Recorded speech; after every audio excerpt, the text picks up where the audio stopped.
So I just completed Shadows of the Erdtree DLC last night. I just wanted to share my thoughts on the bosses in this expansion. Bosses are the main thing I look forward to in Souls games, especially DLCs, because the past Souls DLCs I've played definitely make me excited for what was coming up in this. And overall, I think these bosses are pretty good, definitely a step up from base game, but there's some pressing issues that need to be addressed in my opinion. Just to set the stage, I entered this DLC around level 130, just base new game, not new game plus or anything, and every boss was done solo, no summons, and power stance colossal swords. So some issues I bring up might not be problematic for other people depending on the build they're using, and this just goes without saying, but obviously spoilers ahead. So probably like most people, when I first entered the DLC, I explored some of the opening area first, pick up some upgrade fragments from the crosses, and then just beelined it first for the first legacy dungeon I saw. And this was the castle that led me to the Dancing Lion. Overall, I think this is actually a pretty good opening boss. Definitely not too hard considering this is a DLC. Um, and they've definitely done harder DLC openers like Ludwig or Demon Princess. I think those are more challenging bosses to be first in a DLC. But this one was definitely gave a good challenge. Things I like about this boss, I like the mixing elements he has in second phase. The ones I encountered were lightning, wind, and ice. I don't know if that's all of them. I'll just wait and see. Um, and the reward helmet that you get after the fight, one of the coolest helmets in the game. So I think it's an overall a pretty good opening DLC boss. Pretty nice quality and not too hard to make people quit the DLC altogether. Some issues with this boss that I have found are camera issues. This boss has some horrendous camera issues in some parts. Not the worst in the whole DLC, and that is not great. Um, and then especially adding lightning to a boss with camera issues where the camera's always looking up, not on the floor, and the floor is how you track where the lightning's gonna strike. Some hits in phase 2 when he's in lightning mode do seem unfair. And then just a little small thing. This feels very much like it's just a reskin of the tree spirits, like little snake tree spirits from base game. And having a DLC, the first DLC boss feel just like a reskin doesn't bode too well. But it's pretty good. 7 out of 10 in my opinion. Again, like most people, I finished the last boss and then went straight to the next legacy dungeon, and that led me to my second Remembrance boss, Rana, the two sword, dual magic sword using like dancer woman, and she is a very difficult boss. I will say that. But I think she is fair. The things I like, she has some pretty clear combo finishers if you learn them. The two-handing forward thrust always ends a combo, and the two swipes downward is also always at the end of a combo. She will never continue after that. And you can get a jumping attack with heavy weapons if you're using those. So I think that's pretty good. Another attack I really like is the magic sword in second phase, the big one, where she drops it and then swings. The first attack is easy to dodge, and then I like the delay on the second attack because it discourages you from spamming dodge, as it will most likely catch that. Another thing I like is in the second phase, dodging the flaming sword. It's very fun and very rewarding. You can usually get some nice openings after a perfect dodge on those, and I think that's great. Some things I don't like on this enemy. For being a magic user, her poise seems way too high, and especially using colossal weapons where you pretty much want to get stance breaks as much as possible, I think it's a bit too high. Another thing, the magic dagger in second phase, I personally think it does a bit too much damage. I was on a 60 vigor plus 5 character. Obviously, my defenses weren't built perfectly, but I got one shot a couple times. I think it might be me getting hit by the swipe and then the projectile afterwards, but it's just never fun to do that. And then just a specific move I want to talk about is the floating sword spell. I hate these spells. They just prolong the fight for no reason. If she does it at the start, you just have to disengage, wait for it to fire off, and then get the free roll. If she does it at the end of a combo, You just have to disengage, wait for the free roll at the end. It just prolongs the fight. They're never fun. But it's pretty good boss. Not too hard. 6 out of 10. I also want to mention she's probably a very controversial boss right now for her being quote unquote too hard. And I just think when people get to the final boss, they are going to eat their words saying she's too hard because they have no idea. The third boss I encountered was big ol' box art boy himself, Mesmer the Impaler. Just I was surprised how early I encountered him. I kind of suspected him to be the penultimate boss and then a secret one to be the end, but I was actually excited to find him so early. Overall, he's a very hard boss. I found him even more difficult than Rana, but I think he's very good. Some things I love, the combo strings are just so fun. They pretty much all have the right choices that you need to figure out just by trial and error. But after you do that, he will end his combos and you have a perfect window to get damage in. His poise, unlike Rolana, seemed perfectly fine. I was able to get stance breaks if I was aggressive enough, like pretty consistently, and that's always great to have with bosses. His attacks are amazing. His effects go crazy. It's great. Um, and he punishes panic rolling. Like he has some attacks that will wait out. It's not every attack, like the Elden Ring bosses. We don't have Market Holt standing there for 4 seconds, but you need to figure out the animation he's doing and then react accordingly. And that phase transition, that cutscene is great. Um, it's actually great. I love it. It's probably my favorite cutscene in the DLC. And phase 2 is probably even better. And I do like that in phase 2, he does give longer openings, but it also makes the fight significantly easier in phase 2. And I wish they balanced out the difficulty in the two phases. And then the snake in the intro cutscene was pretty cute. Some things I wish were changed were his double swipe. I wish they changed the motion values on them. The first swipe right now does less damage, and the second swipe does more. I think the first swipe should do more damage. I never like, because the strategy I use, because if I would try to dodge it, I would usually get hit by the second. The strategy I would sometimes use is get hit by the first and dodge the second swipe, and I don't think that should ever be a strategy to get intentionally hit. The flaming spear drag into poke he does has a lingering hitbox I think goes on a bit too long. There were a couple times where I'd roll through it, dodge the impale, and the animation's ending, and the hitbox is still out, and I would get hit. And that I think just gets cleaned up. That's make it better. And then his flaming thrusts in his pretty much ultimate attack, where he does the shield slam at the end and all the spears come out. I never was able to fully avoid the flaming thrust during that combo. I could avoid every other part of it, but some damage there felt unavoidable. The phase 2 snakes, their hitboxes need to be cleaned up, and the constant swinging of the camera as you're locked on to the snake head does make it kind of disorienting.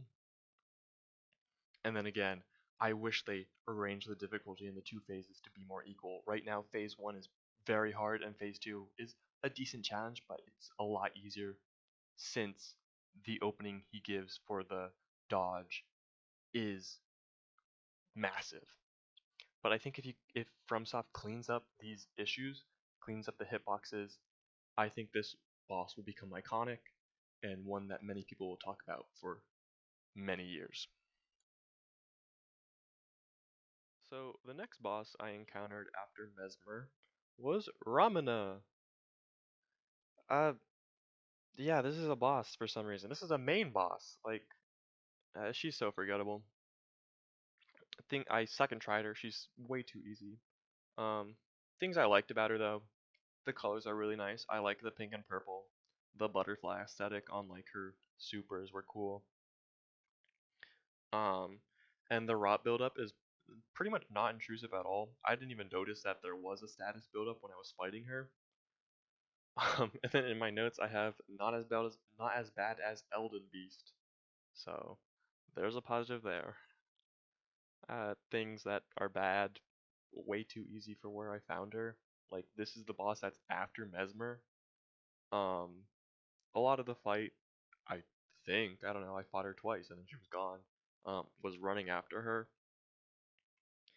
and then just being mid in a FromSoft DLC is already bad, but being mid and being a required boss, like, damn, Living Failures is getting a run for their money.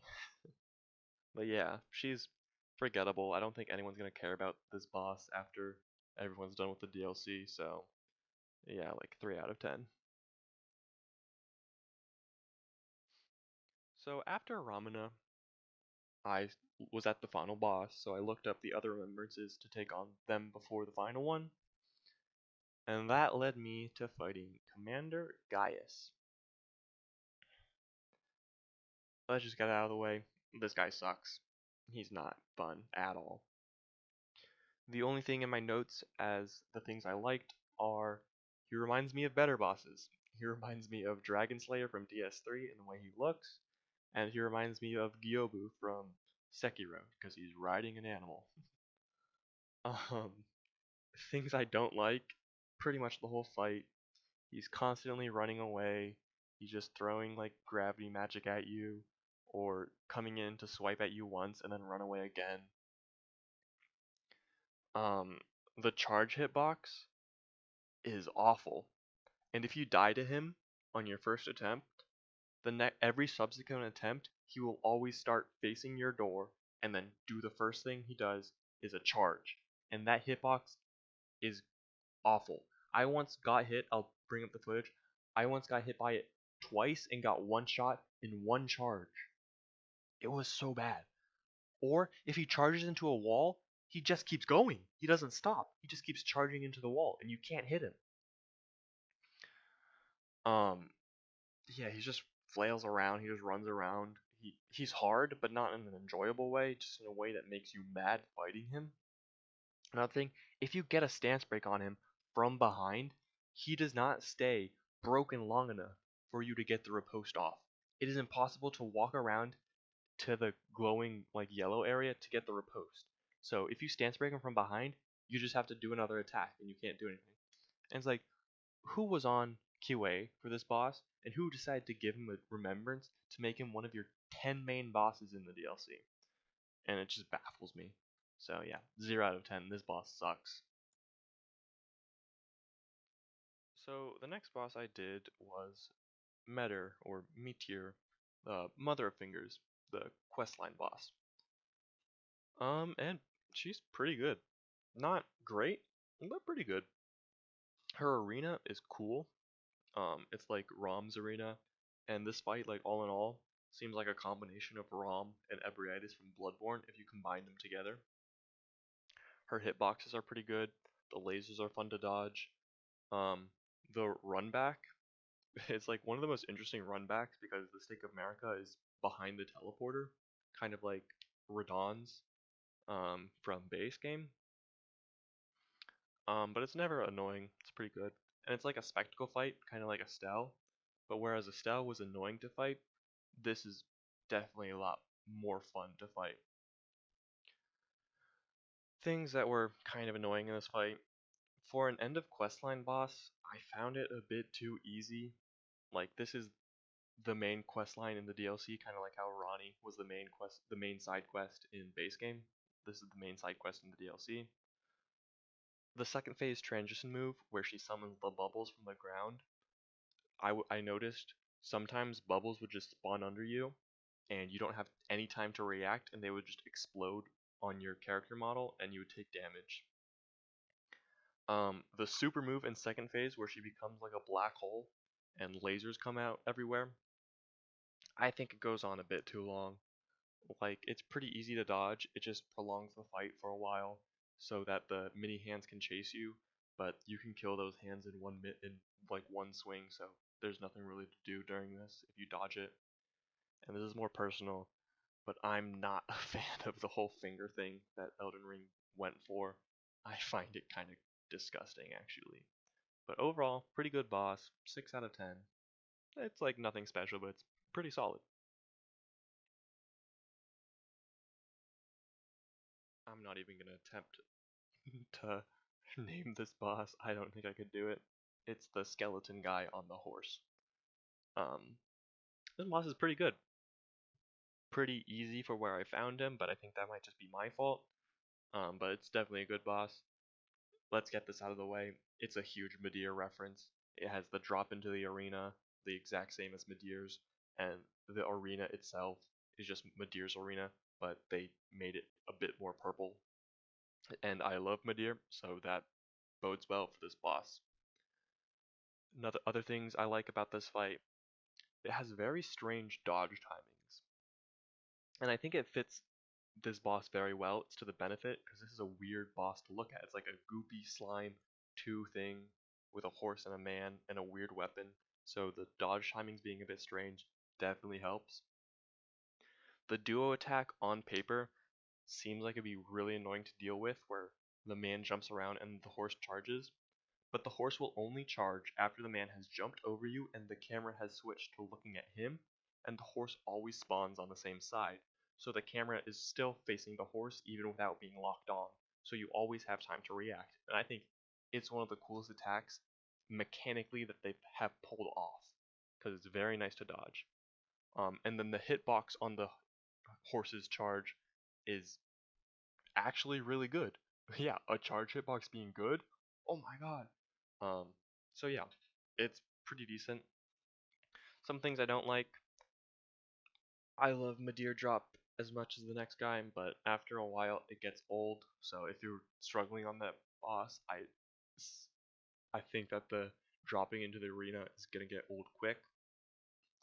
The Ghost Flame triple burst he does, where he like switches between phase 1 and 2, I could never consistently dodge them. I could like dodge the first one and then I would just get hit by the second and third burst.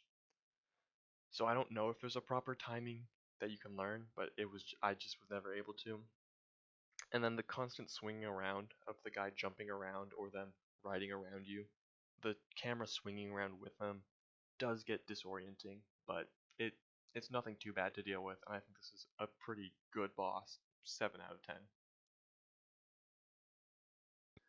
Next up, it was Midra, Lord of the Frenzied Flame. This boss is sick, like, just to start off.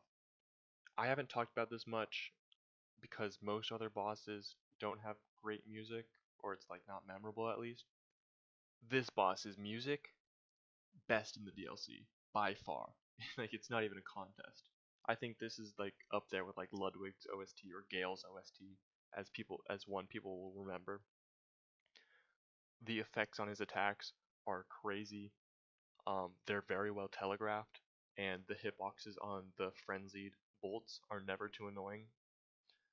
The intro cutscene of him ripping out pretty much his head might be my second favorite cutscene in the DLC behind Mesmer's second phase cutscene.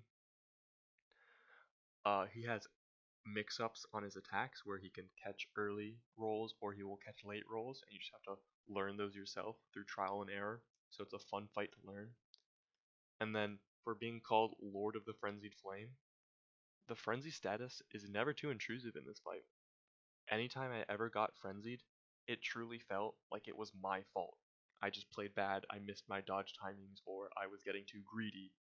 So anytime I got frenzied, it definitely felt like it was my fault. So this seems like one of the most fair status bosses in the game. Cons: the unique opening of killing the small guy every time gets annoying after a couple attempts. It's cool like the first 2 times, but after a while it's just annoying.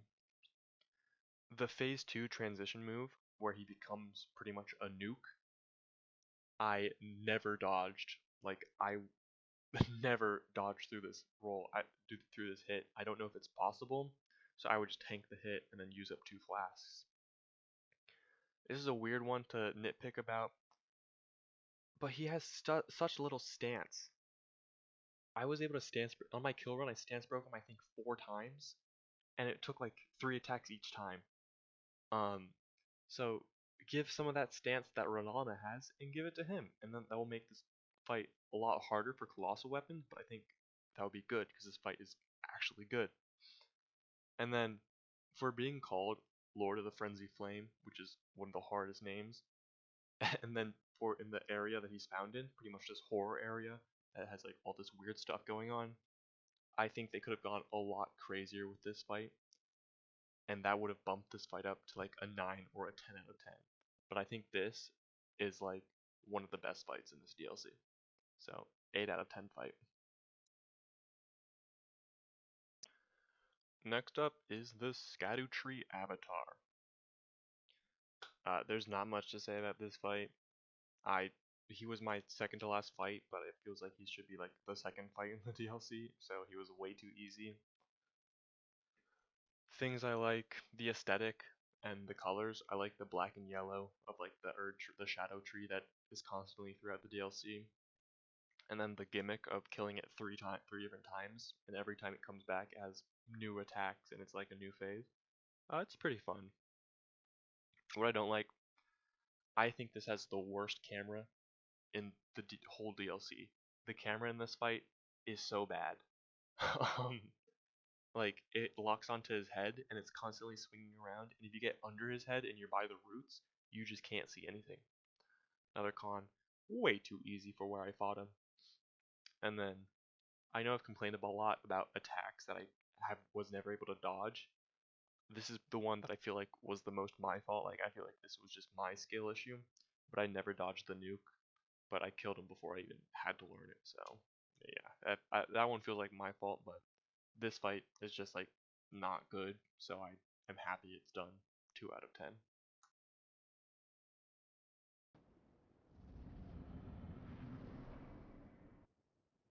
My loyal blade and champion of the festival. Both your deeds will ever be praised in song.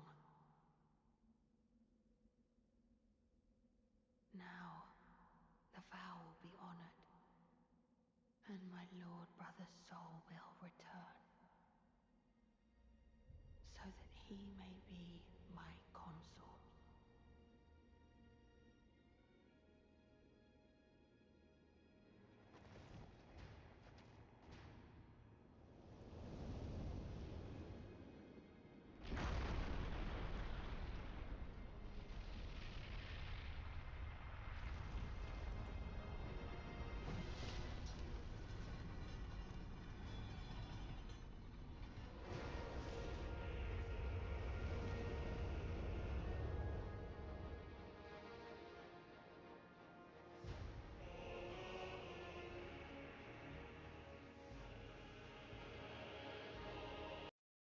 Oh boy, we are gonna be here a while. The final boss, Consort Redon. I think this is the hardest thing that FromSoft has ever made. Like, Millennia does not come close. Koss does not come close to this fight. This fight took me 7 hours of attempts, and my kill attempt was pure chance. I just happened to dodge the last attack with no health and no flask remaining and get the final hit in, and it felt crazy. I did this, I was level 180, and I was around plus 16 with the DLC Scadutree blessings.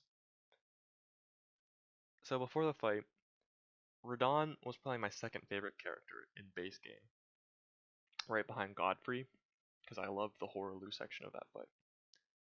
So seeing Redon get a souped up version and putting him at the end of the DLC could not make me happier. The arena that you fight him in is way too cool. The small dips in the terrain, usually uneven terrain gets annoying. The small dips usually are to your benefit. You can pancake under some attacks, like if you jump and land with a heavy attack, you can dodge some attacks by just being lower than where his sword swings. In phase 1, I think is pretty much perfect. Every attack is telegraphed, every combo is telegraphed. His double sword swipes, he has 2 different versions. One of them is punishable, the other one tricks you into thinking it's punishable. so learning which one he's doing leads to cleaner fight. Uh, the phase one feels like a combination of what I do, and I think many others consider were the three best fights of base game. It feels like a combination of Godfrey, feels like a combination of Moog, and it feels like a combination of obviously Redon.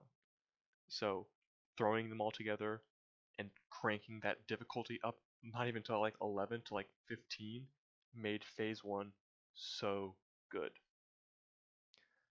Phase two is just a massive Twin Princes reference. Like, if I had a nickel every time a FromSoft boss was a brother holding another brother on his back, I would have two nickels, which isn't a lot, but it's weird that happened twice. um, the change in dodge requirements of having the Holy Light rain down on like all his attacks and all his combos, it requires you to be way more precise than in phase one and rewards you so well because dodging some of these attacks feels nice. Um, they brought back the base game Radon Meteor phase transition, but he does it like 5 times in 1 second. It's so cool. Um, the grab that Mikola has on you might be one of the most unique grabs they've ever done. So if you get grabbed the first time, nothing happens. It does no damage. You don't take any, like, you don't have any negative effects on you yet, but it leaves, for lack of a better word, a curse on you. And then if you are ever grabbed again during phase two, you just instantly lose the fight. Um, and phase two is a doozy. My kill run took 4 minutes. About 40 seconds of it was phase one, and the rest was phase two. So phase two goes so hard. And killing him is so satisfying. Probably the most satisfying thing I've ever done in a game, besides maybe soloing Fatalis from Monster Hunter World. But I think I think it's like a guarantee that he's gonna get nerfed. So I think having your 1.0 Radon kill is gonna be an achievement a lot of people are gonna strive for. So I'm so happy I did this early. Things that I have issues that I have with this fight. I think phase one is almost perfect. If I had to nitpick something, I think the meteor hitboxes are kind of weird, but that's really grasping at straws at things to complain about. Because after you learn phase one, you it's one of the most fun things in the game. This was something I'm gonna have to wait on to get more information, but it feels like the last every time you send him to phase two, the last hit in phase one is always a stance break. Like, it's possible to stance break him in phase two, but I think the last hit in phase one's always a stance break, and I think they do that to reset his stance timer in phase two so that you can't cheese him, which is kind of annoying because I would like play like I'm not gonna get my stance break now, lower his stance gauge so that in phase two I can get one early on. But like I would say 90% of the time, the last hit in phase one was a stance break, and I think they coded it to reset his stance timer, and that's kind of annoying. Because he already has a really high stance regain rate. Because if you're not aggressive, you're not gonna get a stance break. The super move at the start of phase two, he does not always do at the start. And if you're in the middle of combat with him and then he decides to do the super, it's almost impossible to run away in time without getting hit. So like if you're in the middle of an attack and he starts this, even if you start running away immediately, you can't dodge this move. So that's kind of annoying. The instant transmission attacks, where he summons like clones to do his attacks before him, kind of like Pontiff. Um, it is disorienting to say the least, but they don't do enough damage to ever be too annoying, so I don't think it hurts the fight too much. The constant waves of light in phase 2, I think adds way too much visual clutter for what is the hardest fight that they've ever made. So I think because some of these waves of light you're never gonna get hit by, so I think if they took those away or made it cleaner to look at, it would make this fight easier. the gravity call and then slam, um, like the Ash of War that are on base game Redon's weapons that he does in this fight.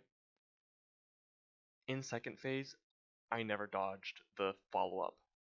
However, I don't hold that against him too much because you can dodge the first attack where he calls you in and pulls you in. And if you dodge that first attack, he won't do the follow up combo. So it's more just an insta kill move if you don't dodge it, which isn't always great, but the dodge timing is pretty easy and it's well telegraphed to dodge the first call. Um, and then the last thing I have, it's not really a big issue, but the music is not memorable for how cool that this boss is. This boss could have had like Ludwig levels of music, but instead it was like very serene, not really crazy music. And they could have cooked harder with this music, but I give this boss a 10 out of 10. It's definitely the hardest fight they've done, but I think it's the most satisfying kill I have ever had in a Souls game. Um, and I think most people won't see it as a 10 out of 10 yet, but I think it's guaranteed that this boss is going to get nerfed.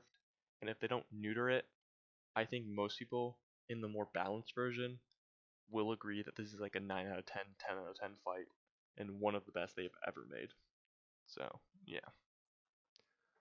So, giving some final thoughts on the DLC, as someone who plays these games for the bosses, I was kind of disappointed.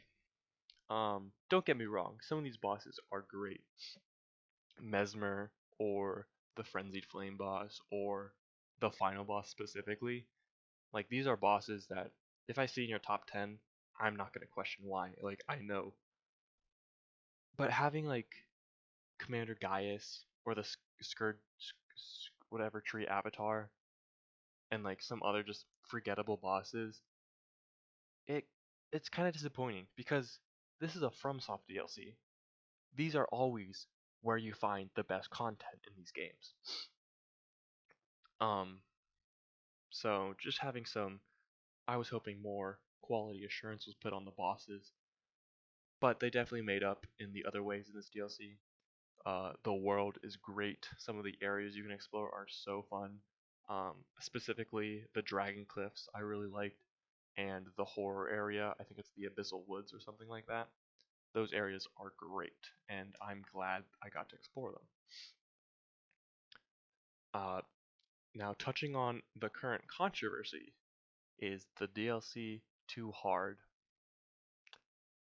No. Apart from maybe the final boss, this DLC is not too hard. Especially if you're using summons, like or even lighter weapons. You can easily get through this DLC by just putting your nose down and getting good. Like, I think most of the people complaining are just people who had played Elden Ring as their first Souls game, so they didn't know that the DLC is where FromSoft cooks mischievously and puts the hardest stuff. You have Manus from DS1, you have Fume Knight from DS2, you have Medir from DS3, you have Koss from Bloodborne. Like, these are undoubtedly the hardest fights in the game, without question, and it's always the DLC. Um, so I think it's just a bunch of people who played Elden Ring, beat Melania, and thought, this is the hardest thing ever, I'm prepared for anything, and then immediately got humbled in the DLC, which kind of does make me happy. um, but overall, some bosses are good, some bosses I'm gonna forget about immediately, and that does make me sad because most of the time these DLCs have really great bosses across the board. So, um, on in terms of bosses, this DLC I do sadly have to say I feel was lacking a bit, but it definitely delivers in everywhere else. So that's it.